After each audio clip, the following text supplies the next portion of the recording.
fictional art for entertainment. Let us join Storydoy stream as they review the second book in the Story of Life trilogy.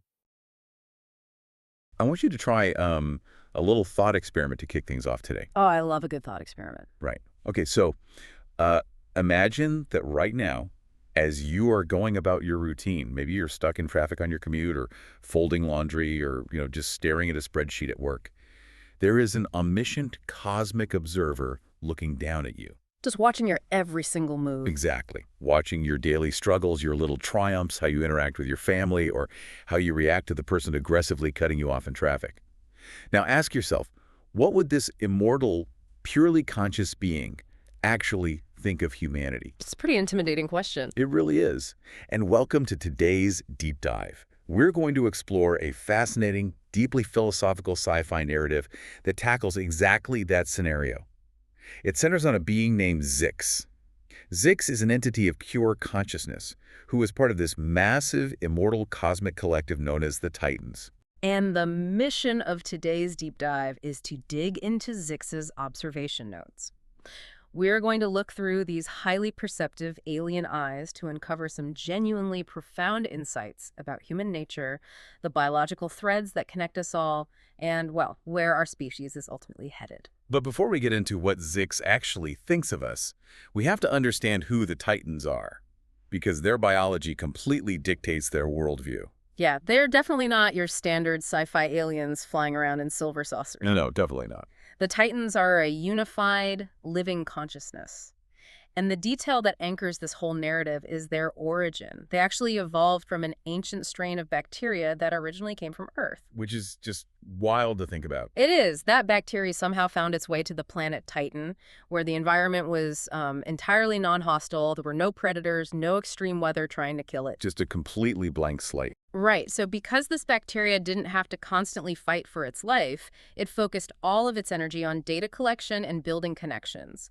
Over millennia, it evolved into a single, planet-wide, hyper-intelligent consciousness that has absolutely no concept of war, starvation, or aggression. Okay, let's unpack this, because the biological split here is incredible. You start with the exact same primordial bacteria. On Titan, it gets this permanent cosmic vacation. The environment is perfectly safe, so the bacteria just kind of chills out, connects with itself, and builds a giant, peaceful supercomputer brain. But back here on Earth, it was a completely different story. Completely different. The environment was brutal. It was chaotic and unforgiving. So to survive, that same bacteria had to hide. It integrated itself inside millions of diverse, short-lived biological forms. It had to build armor and fangs and shells. Right, and the end result is that instead of one giant, harmonious, connected mind, Earth produced billions of disconnected, fragmented, highly defensive individual minds. That harsh environment completely fractured the consciousness. It forced it into individual biological silos. But, and this is key, Zix notices something incredible about Earth's biology. Because every living thing on our planet shares that foundational bacteria, there is still a latent subconscious link humming beneath the surface. Like a background frequency. Exactly like that. The hardware for a shared mind is literally inside us.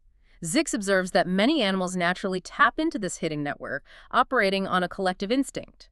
Think of a flock of birds moving as one, or ants building complex structures without a foreman. But humans are different. Yeah, we are almost entirely walled off from it. Our individual egos and advanced brains act like a massive firewall. Though Zix does know rare exceptions, right? Yeah, some humans like twins who seem to know what the other is feeling, or individuals living in deep symbiotic harmony with nature, they seem to occasionally brush up against this connected consciousness, even if they can't fully control or articulate it. And Zix actually has a brilliant shorthand for documenting all this.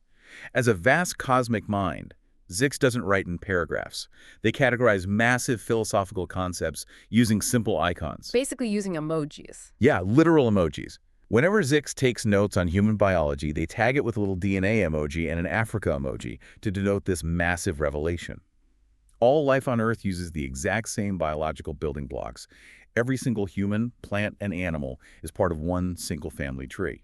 We draw from the exact same primordial data pool.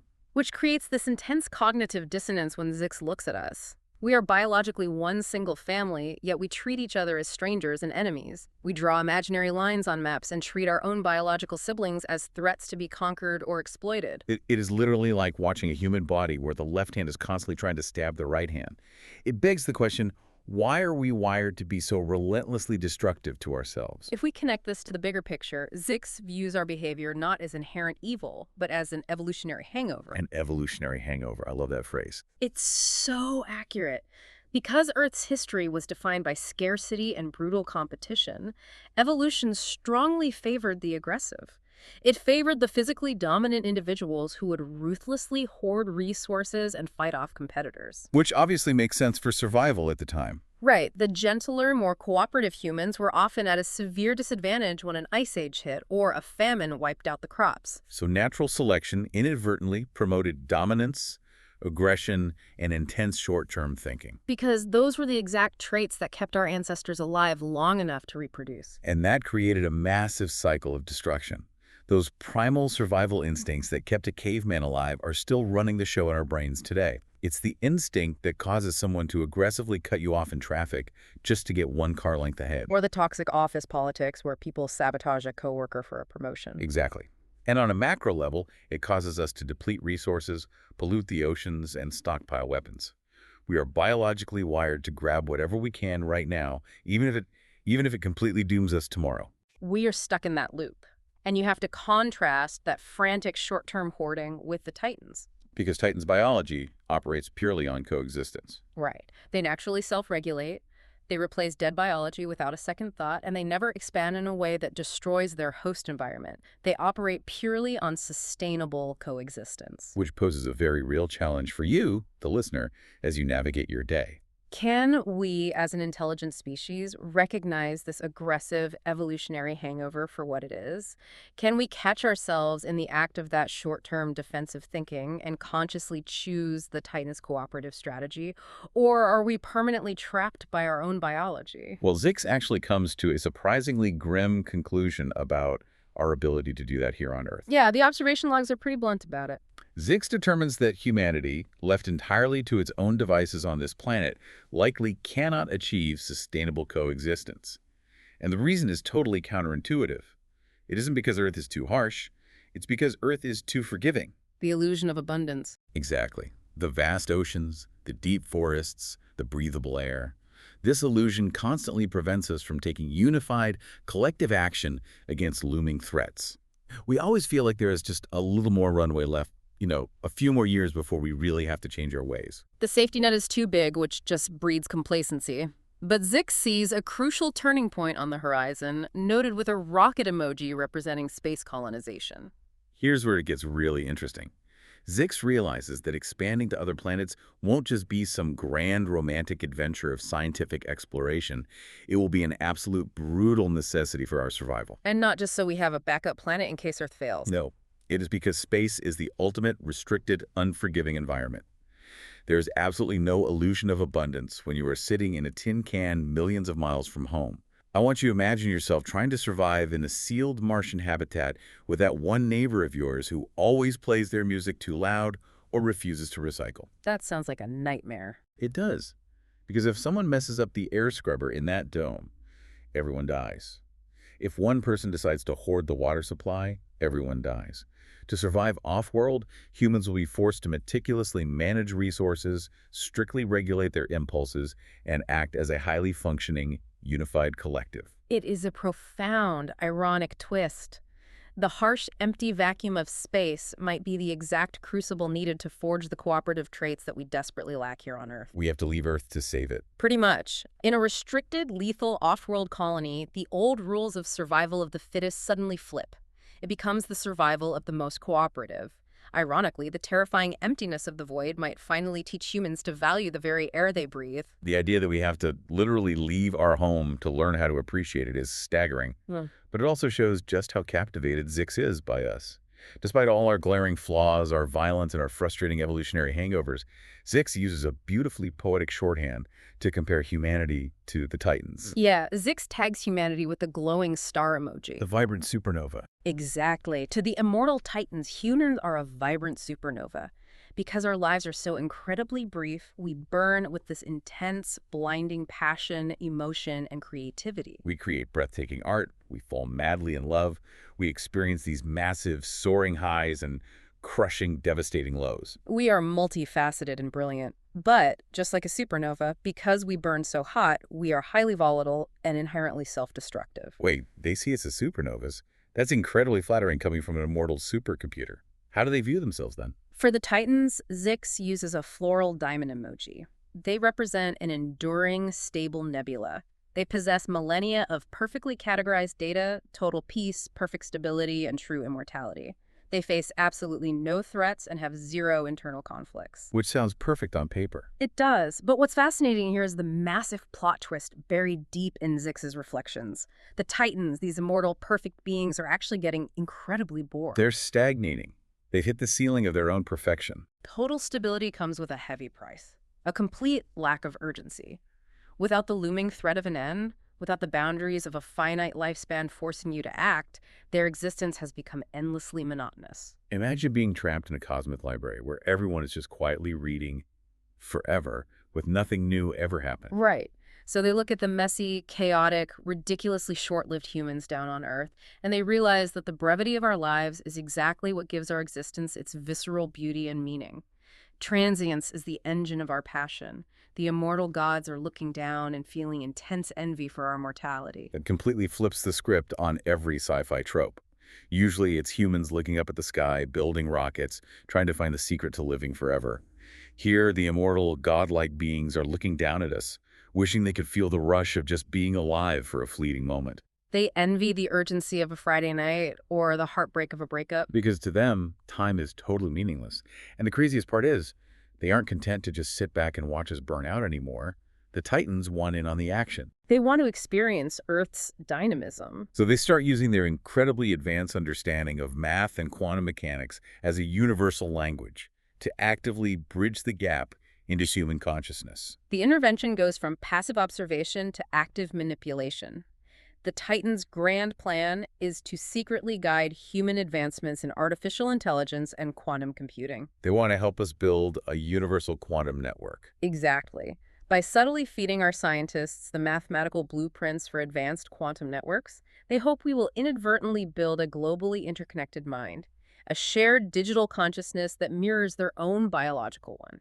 Basically upgrading our brains from dial-up internet to a quantum Wi-Fi network. Yeah, allowing us to instantly share thoughts, emotions, and experiences without the clunky medium of language. They want to cure us of our evolutionary isolation so we don't go extinct. But let's be honest, they have a massive selfish motive here too. Some of these Titans don't just want to save humanity from itself, they want to physically join the party. Zix's notes reveal that a whole faction of Titans is actively hoping that humans will push AI far enough to create synthetic life forms. Essentially, highly advanced biological machine hybrid bodies. Yeah, they want us to build these avatars so that the Titans can literally download their consciousness across the cosmos and into them. They want to physically walk on Earth, feel the dirt under their feet, and experience what it's actually like to be mortal and vulnerable. The eerie parallel to our own science fiction cannot be overstated here. For decades, humans have been writing stories about computers and labs suddenly gaining consciousness and taking over the world. But in Zix's reality, the superintelligent consciousness already exists out in the cold of space, and it's acting like a puppet master, actively trying to get us to build the hardware so it can simply move in. It is a proposed technological symbiosis. However, this grand plan creates a massive philosophical dilemma for the Titans themselves. It causes a rare fracture in their normally unified society. Yeah, immortal super beings apparently have politics too. Zix categorizes two emerging factions within the collective. One group is tagged with a shield emoji. These are the Guardians. They believe the Titans have a moral obligation to actively protect Earth, intervene in our history, and guide humanity away from self-destruction. Right. And the opposing group gets a microscope emoji, the Observers. They argue that Earth is a natural, isolated experiment, and the Titans should absolutely not interfere, even if it means watching humanity completely wipe itself out in a nuclear war. And stuck right in the middle of this massive cosmic debate is our observer, Zix. This is where Zix's journey takes a turn that is incredibly relatable for anyone living in the modern digital age.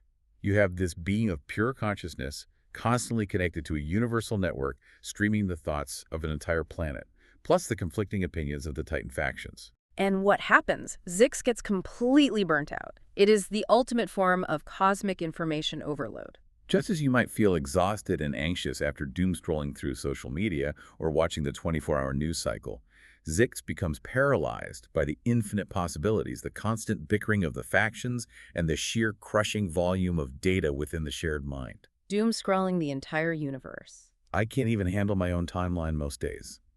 Imagine feeling the emotional weight of every single human conflict, every birth, and every tragedy all at once. It would be entirely paralyzing. This raises an important question about the fundamental limits of omniscience. Through this burnout, Zix arrives at a profound realization. Zix learns that having all the data in the cosmos, possessing a perfect mathematical knowledge of how every atom interacts, doesn't actually answer any of the deep spiritual questions. Knowing the precise molecular structure and growth rate of a flower is not the same thing as kneeling in the dirt and smelling it. Knowing the timeline of every civilization doesn't explain why life bothers to exist in the first place. Zix realizes that universal knowledge has a hard ceiling. It can provide facts, but it cannot provide meaning. Meaning is inherently subjective. It requires perspective, limitation, and lived experience. The Titans built an entire civilization based purely on data collection, but Zix discovers that data without the friction of experience is completely hollow. So what does this all mean for Zix? After observing the entirety of human history, after witnessing our brutal violence, our breathtaking art, our frustrating evolutionary hangovers, and our blinding passion, Zix makes a final, shocking choice. Zix decides to unplug. Zix pulls away from the safety and infinite knowledge of the Titan collective mind. Instead of continuing to value universal awareness, Zix chooses to focus entirely on isolated, individual human experiences and self-discovery. This immortal, omniscient alien decides that the ultimate truth of the universe isn't found in a perfect, collective cosmic database. It's found in the messy, isolated, deeply flawed individual journey of just being human. It is a stunning, beautiful conclusion to Zix's arc. It really is. Over the course of this deep dive, we've traced a remarkable narrative. We've explored the ancient biological ties that literally make all life on Earth a single, fragmented family. We've examined the aggressive evolutionary hangover that still dictates our worst behaviors today. And the incredibly ironic possibility that the unforgiving, lethal vacuum of space might be the only crucible harsh enough to teach us true cooperation. And finally, we've seen how the beautiful, fleeting supernova of human existence is so vibrant that it makes immortal, perfect beings envious, to the point where they are trying to hand us the blueprints for quantum computing just so they can come down and feel what we feel. It really shifts the perspective on your daily routine, doesn't it? Which leaves us with one final, lingering thought for you to mull over today as you get back to your life. It builds directly on the Titans' master plan to upload themselves into our world. The ultimate trade-off. If we actually follow their breadcrumbs, if we build this quantum network and merge our minds with this peaceful, unified Titan consciousness to save ourselves from extinction, who gets to play editor to the human soul? What parts of our humanity do we bring with us, and what gets deleted forever? Do we have to scrub away our primal anger, our jealousy, and our evolutionary hangover to fit into their perfect utopia? And if we do edit out all the darkness, will we still be the brilliant, passionate supernovas they fell in love with in the first place? If our isolation and our struggles are exactly what forge our art and passion, achieving that unified collective mind might actually extinguish the human spark. Will saving ourselves through ultimate technological connection mean losing the very essence of what makes us beautifully human? It's something to think about the next time you look up at the stars or even the next time you get cut off in traffic. Thank you for joining us on this deep dive. Take a moment today to appreciate the fleeting, chaotic, unedited beauty of your own individual experience. We'll catch you next time. Dreaming with Eyes Open, Storydoy.